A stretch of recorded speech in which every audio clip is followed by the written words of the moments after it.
Recap time!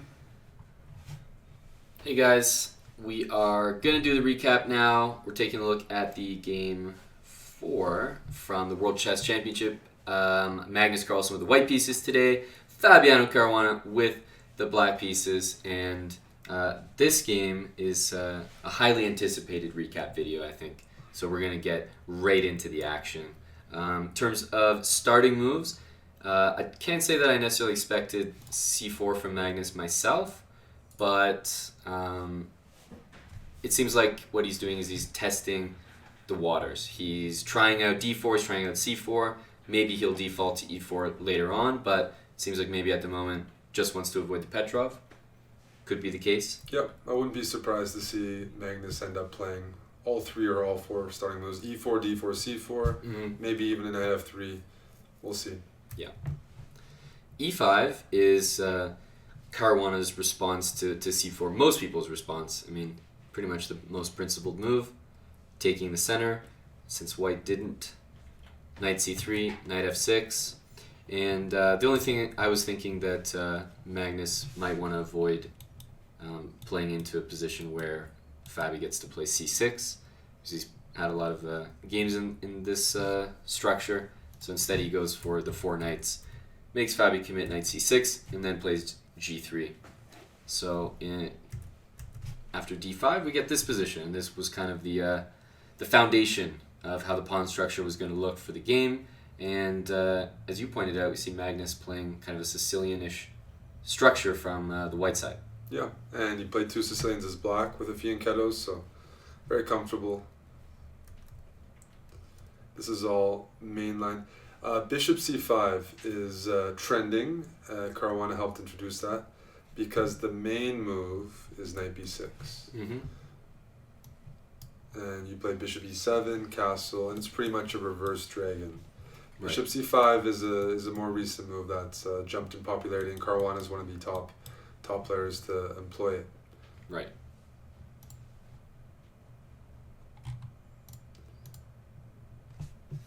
So we had bishop c5, castle, d3, and obviously the whole point with the bishop on c5 is now you're definitely not going to play a move like knight b6. Eventually you're going to have to deal with this knight in the center because there is going to be some pressure there, and everyone should be familiar with the fact that bishop e6 sometimes gets hit in a really unpleasant way with knight g5, so one of these moves usually has to be played before bishop there. What ended up happening was rook e8 and bishop d2. After bishop d2 we saw a pretty forced sequence. Knight takes c3, and most importantly we saw Fabi was playing extremely fast in the opening. He seemed like he was completely in his preparation, and that Magnus was actually he was the one spending the time.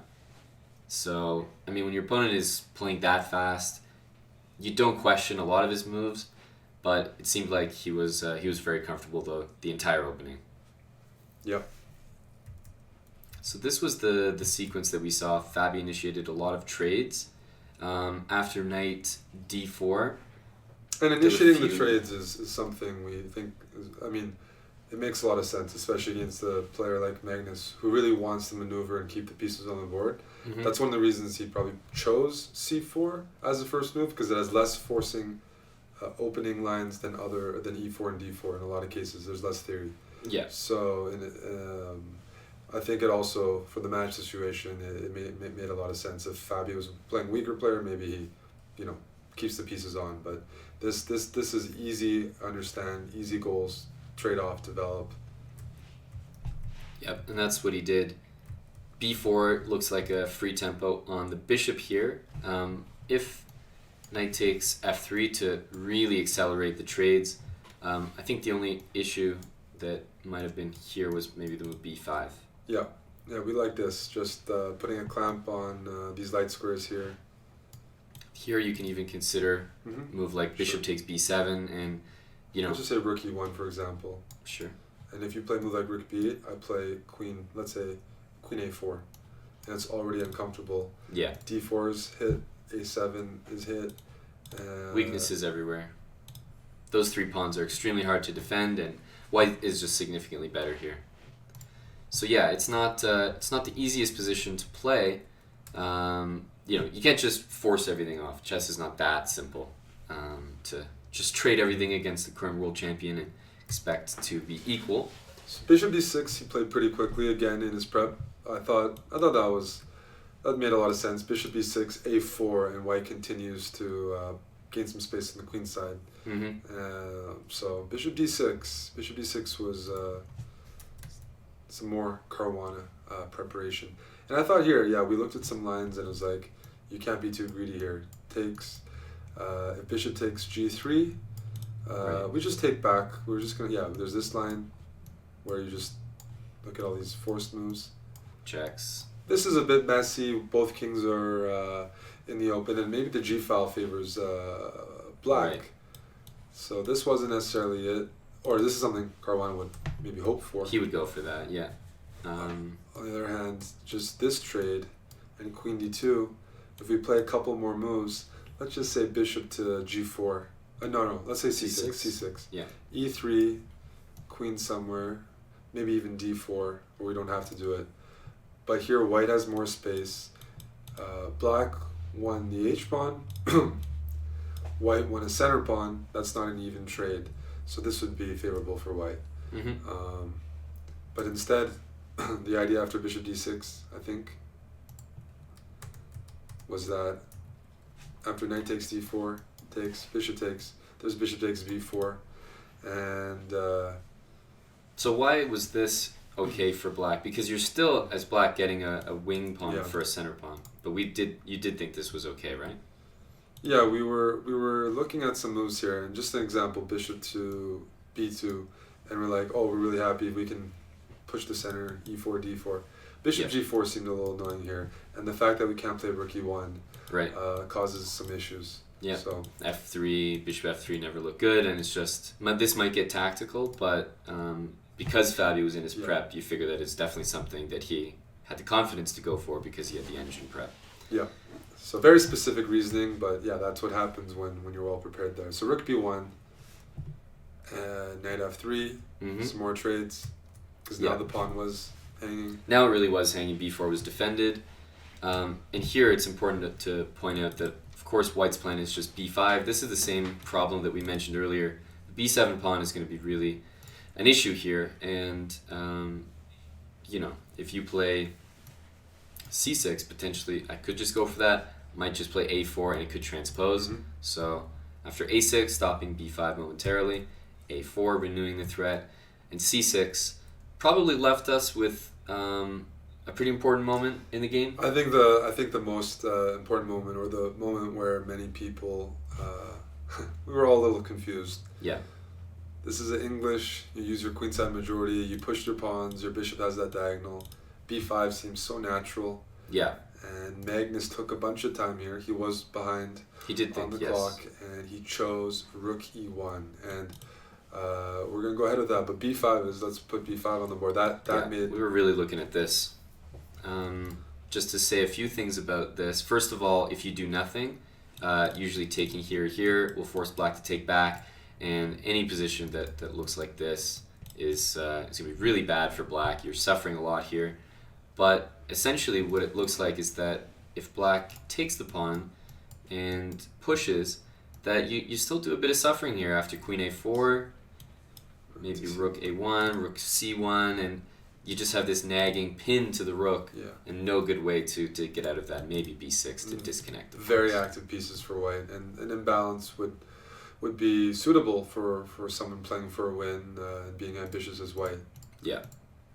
So maybe there's one more line I can show. It's just this also looks really unpleasant. Maybe even b6 first, and just that b7 pawn is a target, hard to develop the bishop, and this guy does not look too impressive behind the pawn. So every white piece seems to be better than its counterpart. And then probably the line which Fabi was intending, and maybe I can only speculate as to potentially the reason why Magnus didn't play this line, was bishop d7 and this position. Now, having seen the game, we have a new perspective now, but I can definitely say I was critical, or at least bewildered. Like this to me looks like a very, very pleasant advantage. You have an easy target on the c file, but maybe to these strong players, it's just, at the end of the day, this is just equal, and you just defend this pawn. Rook e6. White might triple on the c file, but as long as you leave that pawn there, and just rook c3, but it's defended. So I don't know. This looks like the reason why Magnus didn't go for it, because it certainly wasn't a hard move to calculate or consider. No. It very well could just be an aesthetic advantage. Okay, that's a pawn island, but at this level, you need quite a bit to win, and all the guys are the best defenders in the world. And this, I don't know how to win the c6 pawn here. Don't know how to take advantage of that. So, to us, it looked really good, but I can't imagine Magnus missing this. So he did not think this was enough. Exactly. Whether he determined that at the board, which is kind of what it looked like, or beforehand, who knows if he's looked at similar positions, but all the pawns on one side of the board, just one weakness, and it can be defended enough times. It looked like it wasn't enough, so it takes us to the game where Magnus went for rook e1, and I think from here, the most important... Here Caruana finishes development, and he seemed to grasp the position. He stops b5 pretty quickly with this move, bishop d7, and then he just identifies that, well, as long as b5 is prevented, now I have to maybe worry about white expanding in the center a little bit, but at the end of the day, he just wants to trade pieces because he's sort of solidified that queenside formation. Right, because if we play d4... let's say, right here? Yeah. Problem is e4. We can't, and here, well, our bishops get a little bit blocked. Mm-hmm. Well, neither one is impressive as there were 2 moves ago. Might even play here queen f5, and I'm going to reroute that bishop to d5, and sort of, we've gained a bunch of space for black on the king side, and white's bishops are now locked in a little bit. So, it wasn't easy for Magnus to open up in the center. Yep. Yeah, so what he went for instead was e3, queen f6, bishop e4, and, I mean, makes sense, but it does invite what Fabiano played.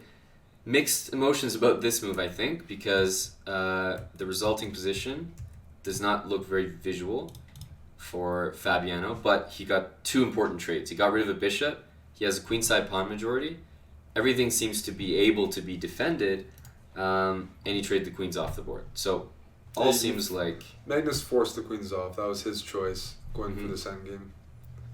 Yeah, he could have taken with the queen here, but then we thought queen e6, and black can't really be that queen takes, unhappy. Queen e6, and 3 pieces have been traded off.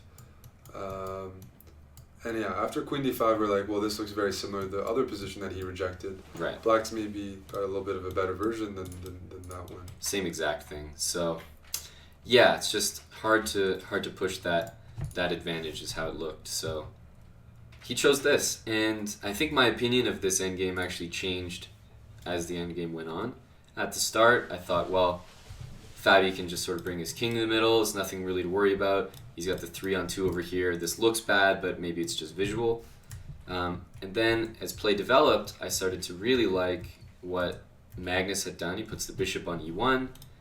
Guarding the pawn, c5 is never really an option. He can always threaten the c6 pawn, so he can put Fabiano passive. And then I thought, I think this was your main plan, right? To just try to bring the king to f5?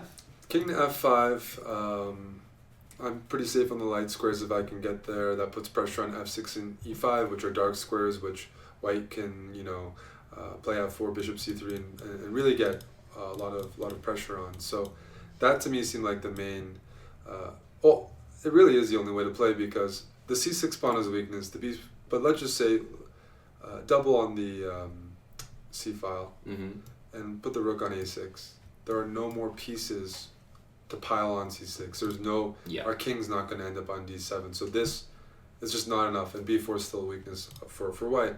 So clearly the imbalance for white is the king side, where there's a double pawns for black and a 5-on-4 majority for white. So white needs to make that majority felt however way possible, and it felt like maximizing the king while keeping the rooks occupied made a lot of sense. I agree. So if we go back a couple moves, if you can get the rook king to f5, you're doing well.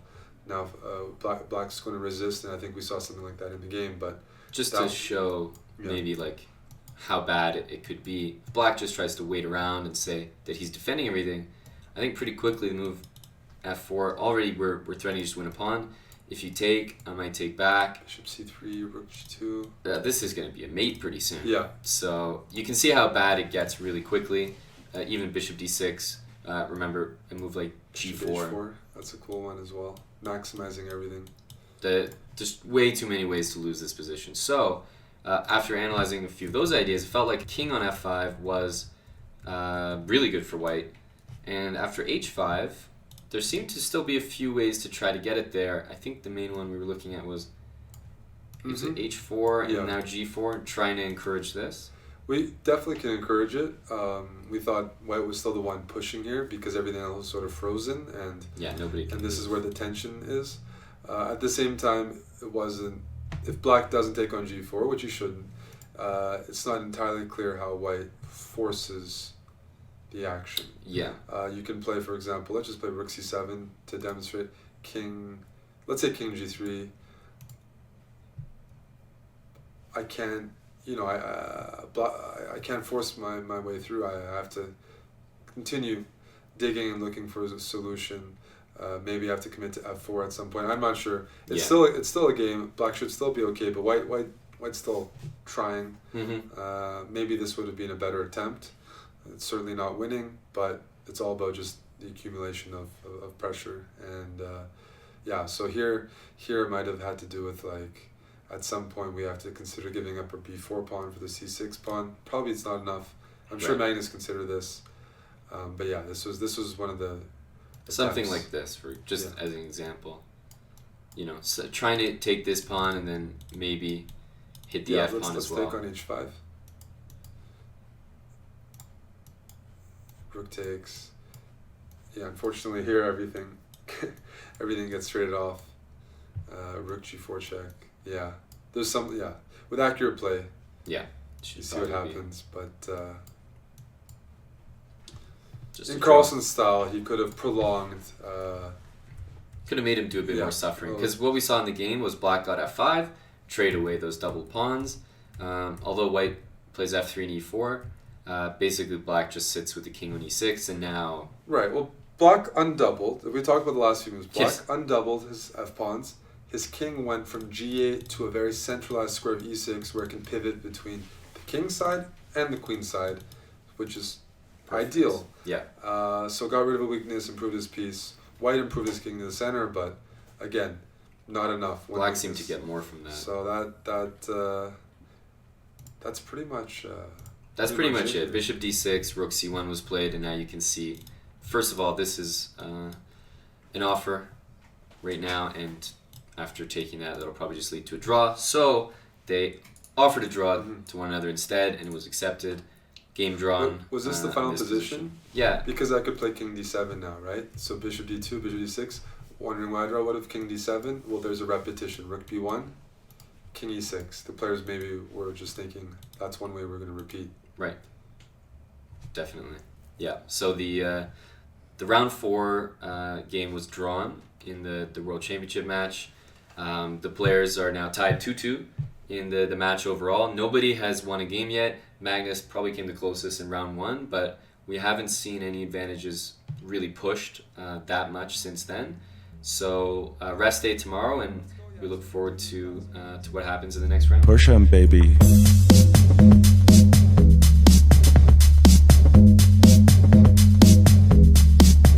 Oh my gosh.